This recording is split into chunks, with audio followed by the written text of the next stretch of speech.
Foundation. গাজওয়াতুল হিন্দে নামে এক যুদ্ধের কথা কোন কোন বক্তা প্রচার করে থাকেন। উক্ত যুদ্ধের সত্যতা ও বিবরণ সম্পর্কে জানতে চাই। এ সম্পর্কে সওবান রাদিয়াল্লাহু তাআলা থেকে, আবু রাদিয়াল্লাহু তাআলা থেকে একাধিক বর্ণনা রয়েছে। এর মধ্যে সওবান রাদিয়াল্লাহু তাআলা বর্ণিত হাদিসটি সহিহ। সেখানে আমরা দেখতে পাই যে নবী সাল্লাল্লাহু আলাইহি ওয়াসাল্লাম দুটি যুদ্ধের ব্যাপারে আমাদেরকে ভবিষ্যদ্বাণী করে গেছেন। একটা হলো হিন্দুস্তানে যেটি হবে, আরেকটি হলো ঈসা আলাইহিস সালামের সাথে কিছু লোক লড়বে। তো এই হাদিসটি মোটামুটি গ্রহণযোগ্যতার লেভেলে যায়। এছাড়া আবু রাদিয়াল্লাহু তাআলা থেকে একই হাদিস 3টি সূত্রে বর্ণিত হয়েছে। সবগুলো সূত্রেই দুর্বলতা আছে, কিন্তু একই বিষয়ে আরও হাদিস থাকার কারণে সে দুর্বলতা কেটে অনেকে এটাকে হাসান লিগাইরিহি বা অন্য কারণে এটি গ্রহণযোগ্যতার লেভেল পর্যন্ত পৌঁছেছে বলে বলেন। এর বাইরে আবু রাদিয়াল্লাহু তাআলা থেকে আরও একটি তো তিনটি সূত্রে বর্ণিত আছে, আর আরেকটি হাদিসে তার কাছ থেকে বর্ণিত হয়েছে যেখানে বিজয়ের ভবিষ্যদ্বাণী রয়েছে এবং সেই যুদ্ধ হবে, যুদ্ধের মুসলমানরা বিজয়ী হবেন এবং শেষ জামানায় এটি অনুষ্ঠিত হবে, এরকম কথাও রয়েছে। তবে সেটা সনদ কিছুটা দুর্বল। মোটা দাগে এই হাদিসগুলোকে অ্যানালাইসিস করার পর ওলামা ইকরাম অনেকেই বলেছে যে এটি নবী সাল্লাল্লাহু আলাইহি ওয়াসাল্লামের একটি ভবিষ্যদ্বাণী। এটি হতে পারে যে গত হয়ে গেছে, কারণ ইতিপূর্বে যে যুদ্ধগুলো হয়েছে, বিশেষ করে মোহাম্মদ বিন কাসিমের নেতৃত্বে, তারপর সুলতান মাহমুদ রাহিমাহুল্লাহ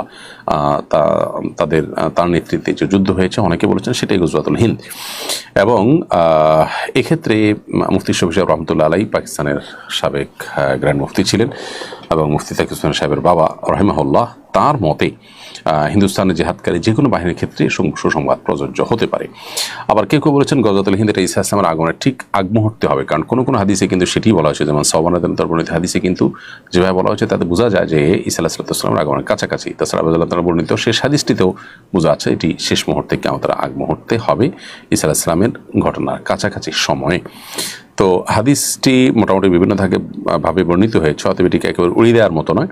তারপর স্পেসিফিক কোনো ঘটনাকেও এটাই গজওয়াতুল হিন্দ এরকম বলে নির্ধারণ করাও কঠিন। তবে কিয়ামতের আলামত সংক্রান্ত মৌলিক একটা নীতিমালা আছে। যেমন আমরা দেখি শেখ মোহাম্মদ আল আরিফি, ডক্টর মোহাম্মদ আল আরিফি, সৌদি আরবের একজন প্রসিদ্ধ আলেমীদ্বীন, তার একটা বই আছে আশরাতুস সাআহ, আর একটা আছে নেহায়াতুল আলম, কিয়ামতের আলামত সমূহ বড় বই আছে নেহায়াতুল আলম, আর একটা বই আছে। তো তার এই আশরাতুস সাআহ বা নেহায়াতুল আলম বইয়ে তিনি লিখেছেন যে কিয়ামতের আলামত সমূহের ক্ষেত্রে মৌলিক কিছু নীতিমালা বা কিছু প্রিন্সিপাল আছে ওলামা ইকরামের মধ্যে। তার মধ্যে একটা হলো যে নবী সাল্লাল্লাহু আলাইহি ওয়াসাল্লাম কোনো ঘটনা ঘটবে বলেছেন, সেটার যদি স্পেসিফিক কোনো কিছু ইন্ডিকেট তিনি করে না যেয়ে থাকেন, তাহলে সেক্ষেত্রে কোনো বিশেষ ঘটনাকেই সেটা ফিট করা, এটা মানে কিয়ামতের হাদিস, কিয়ামত সংশ্লিষ্ট বা ভবিষ্যদ্বাণী সংশ্লিষ্ট হাদিসগুলোর ব্যাখ্যার যে মৌলিক নীতিমালা তার পরিপন্থী। এই জন্য সুনির্দিষ্ট ঘটনাকে এটাই গজওয়াতুল হিন্দ এরকম বলাটা আসলে কঠিন, বিশেষ করে যখন বিভিন্ন হাদিস এটাকে ঈসা আলাইহিস সালামের কাছাকাছি সময় বলা হয়েছে। আবার কিছু কিছু হাদিসে জেনারেলি বলা হয়েছে সে সমস্ত হাদিসের আলোকে